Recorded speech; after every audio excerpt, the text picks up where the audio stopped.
Welcome to Season 13 Primitive Survival Lost Island Map Series. This is going to be the trailer video explaining everything you need to know about some of the server settings we have and also some of the mods that we have, because I know a lot of them are a little bit complicated, but in this video I'm going to try explain the basics of them so that way you can figure out the rest when you play on the server. Alright, so first off, the server is Primitive Survival, and also on the Lost Isle, if you didn't know that already. There is no metal or tech. There is a little bit of some exceptions like a harpoon launcher, because that's made in Smithy, and there's no glass. We figured they were just too modern for building bases and stuff. Max character levels this season is 100, but you can go further with your chibi levels to 105. From 100 to 105 is where the flyer game starts. Now you can maybe get flyers early, but we wanted to give the impression that it's more of a primitive and less of a flying season in the beginning, so that way it's a lot harder and it's a little bit slower pace. But you know, there is ways around it, so maybe you can figure it out. Max level creatures are 300. Exceptions are some world bosses that are on the map, which you might be able to find. We have most of ARK Survival Evolved's creatures spawning on the map. Some exceptions is like the Strider do not make sense. Tech creatures also do not make sense, so those are not spawning. Feel free, look around and find them. Every creature should be here. But if it doesn't make sense, like a tech creature, then obviously it's not here. Now, this season, we're trying something new. Max tribe members per tribe is actually 4, and max allies is roughly around 4 to 5. And that actually really affects the kind of tribe's threat and growth, which we'll explain in a couple minutes. But basically, just remember, whoever you alliance with you can actually generate threat for you. So just be aware on that. There is no loot crates in the world. They are in the shop that we have, TC's Vault Rewards, which we'll go over that in a minute as well, but there is no world drops. Now for other settings, we have that in the Discord and also on the Steam page. You can go check them out. Now for mods, we do have a lot of new mods, but we also have a lot of old mods. Coming back, Immersive Taming, Krakens, ARK Edition Dominant Tracks.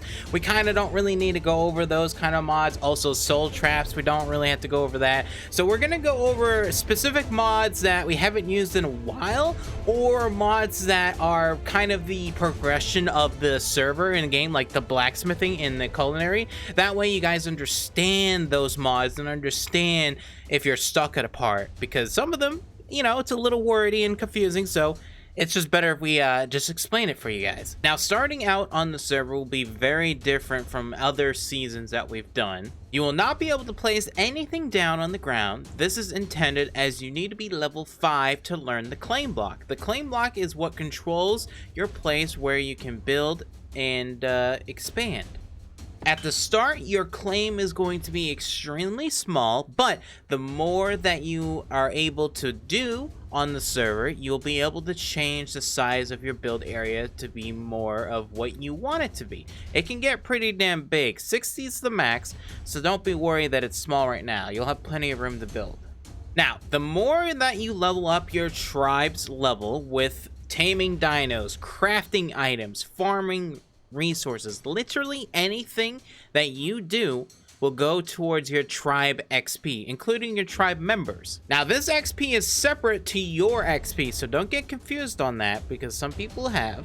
Now to see your tribe's XP, you need to craft a threat suppressor. This is very important to have, as if you don't, it might get a little ugly. You will not be able to see your tribe's progress, and also you'll generate massive amount of threat for the tribe.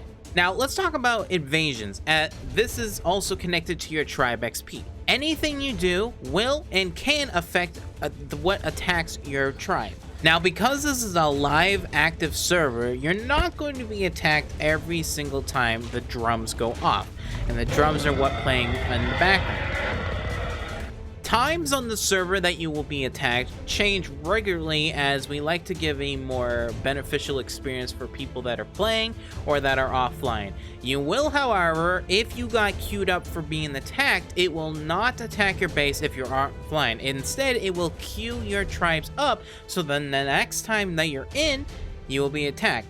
Look on Discord, we're going to post it almost every day about who is queued for an invasion, so that way you are well and truly prepared to get in and defend your base. The invasion should never go over what you are kind of at for levels. So for instance, creatures levels and also creatures that you own and items you own. So it will definitely be leveling up with you to be better in invasions. So invasion shouldn't be too difficult until you get to the end game, which will be within a couple months. So have fun with that. Now, let's move on from that, because I think you guys have a base understanding of the base invasions and stuff. There's a lot more stuff involved, but that's kind of the basics of it. When you now are setting out on your adventures and leveling up, you're going to be seeing that a lot of basic tools and items are gone. Well, that's because we have a mod called Kanga's Blacksmithing. This is going to be your tool making and your crafting items over the course of playing on the server. Throughout the entire world, there's going to be new nodes of metals and ores that will be spawning throughout the map. These spawn off of certain creatures, and basically you're going to need to figure out what creatures have the ability to spawn which ores, and you need to go farm those to be able to upgrade and make the blacksmithing tools. These blacksmithing tools are going to be pretty crap in the beginning, but over the course of you being able to play, get better resources and better techniques, these tools will be a lifesaver to late game. Now, speaking of other things, there is also going to be new wild vegetation in the world. These are going to be little tiny little plants that if you open their inventory, you'll be able to get seeds or fertilizer and such. These are going to connect you to the new gardening system. There's a whole gardening system that's been completely reworked, and basically you're gonna have to make food for your culinary, because if you haven't noticed, if you die constantly and also eat a lot of food, you're going to be gaining no XP. There actually is a devastation of dying a lot and overeating overeating on the same primitive food. Now, when you die in the world, not during invasions, you lose 5% of base XP. You will, however, never lose levels. This is just intended to slow the game down quite a bit for the primitive stages. Ways around losing the XP, negative XP percentage, is actually eating better food with the king as culinary and husbandry. If you're able to cook better food for your body, for instance, if your character's asking for stir-fried fish, if you eat that, you'll have a bonus XP buff and a bunch of other little things. So make sure you're reading up on what actually foods your character is wanting, so that way you can get more and more better foods.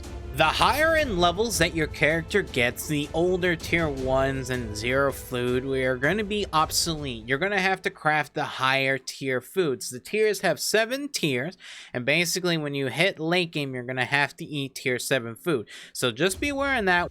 Upgrade station is very limited at the beginning of the season. We want to make it so that you can't get ascendant stuff very quickly. It is max at a journeyman.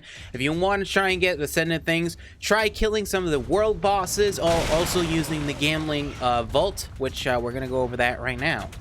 TC's Auto Rewards Vault is back and better than never before. We've been using this mod for years, and this is the first time we're using it in 1 year, actually. It's kind of funny. But anyways, this is going to be the in-game shop. This has resources, exclusive creatures. It has member exclusive packs. That's right. If you are a supporter of the channel, YouTube member, Twitch sub, Patreon sub, you can have access to member exclusive rewards that are pretty damn good over the course of you leveling up on the server. Yeah, just be a Twitch sub, you know? Just, you know, help a boy out, or a YouTube member. There is also a bunch of new starter packs and other things. When you do invasions, you can get currency by completing them, by killing creatures. The currency is a little buggy at the moment. They're called TC's ARK bars.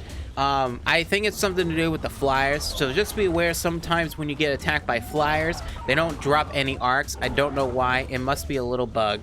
Other ways to get arcs is killing the world bosses and also alphas. Alphas like to drop lots and lots of good ARK points, so make sure you try and kill as many alphas as possible, and make sure you try and go out and kill some world bosses, because those drop a lot of ARK points as well. The last and final thing I want to talk about is the end game. Now, I did mention earlier that the end game is the flyer experience. It is also the Indominus experience. Now, this season, there is no cloning of this guy, so the crafting of these has been very greatly reduced, but they are still very hard to make, and these are going to be your end game creatures. Remember, they're not breedable, and they are pretty damn deadly, so this is kind of going to be your goal to get towards the end game of the season. Now with that, ladies and gentlemen, that is kind of the basis of the season settings and ideas and planning and everything. There's a lot still to go over, but I want to make sure I pretty much nail the pin in the coffin on all the harder and more difficult things to understand, which is the invasions, the blacksmithing, the cooking and everything, and also a little bit of the taming and kind of the end game stuff. I wanted to make sure you guys understand this so that way you guys don't have any questions on any of that stuff. Hope to see everyone on the server. We have a giveaway on the top right. Enter that also in the description down below. I cannot wait to see you guys. And yeah, come and join the streams and watch my experience of getting murdered alive.